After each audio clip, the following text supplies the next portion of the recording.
Hi, how's it going? My name is Charles Gage, and I'm going to be going over the lead ammunition adaptive management plan and our management alternatives, as well as our success criteria for the LAAMP program. So real quick, this is just an overview of LAAMP. The lead ammunition adaptive management plan, otherwise known as LAAMP, is an initiative based on current and future scientific evidence that seeks to push the issue of lead ammunition and the causes it has on the environment into the political limelight. We aim to use scientific data to make informed decisions about the management of flora and fauna on Colorado lands and to reduce the uncertainty involved with the topic of lead ammunition by providing a high value of information for future stakeholders and managers to use. So the vision statement for LAMP is brief, but it's to the point. So our vision statement is no lead from Colorado hunters, period. According to the World Health Organization, no exposure to lead is considered safe, and that's from a report in 2019 from the WHO. If that's the case, lead should really just be banned from being present in ammunition, just as it's been banned in gasolines and paints and everyday household products. Lead ammunition was federally banned in 1991 for waterfowl hunting, but out of the 10 billion rounds of ammunition that were made in America in 2017, roughly 90% of those rounds were lead.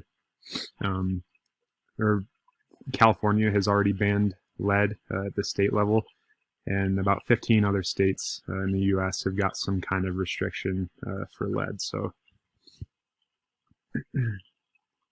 these management alternatives. So this is just operating off an assumption that lead ammunition isn't banned statewide in Colorado. If we've done all of this research and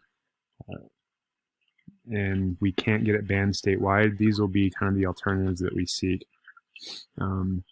So for each big game tag sold, we could work with Colorado Parks and Wildlife, CPW, to provide a discount to the hunter on a lead ammunition alternative to incentivize their use. This would require cooperation from not only Colorado Parks and Wildlife, but potentially from ammunition manufacturers as well, or retailers that sell that ammunition. We're also looking at imposing a tax on lead ammunition, and that tax would go directly to funding the research of lead ammunition and its effects on the environment.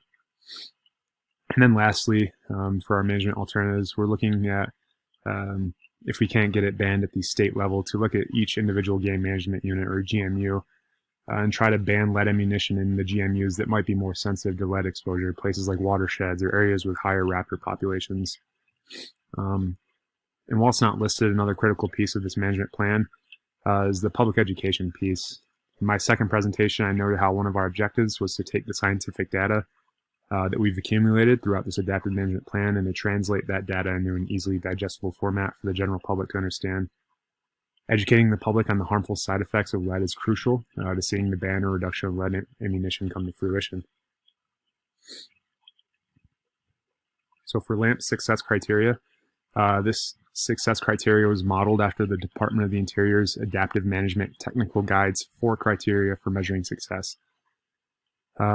So criteria, we're going to look at raptor mortality rates, and we anticipate a decline after being compared in Colorado before the removal of lead ammunition and after.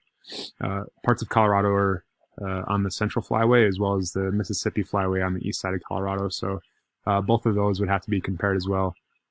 And then the area studied would need to be areas that historically had high numbers of predatory or scavenging birds that might be affected by the lead ammunition.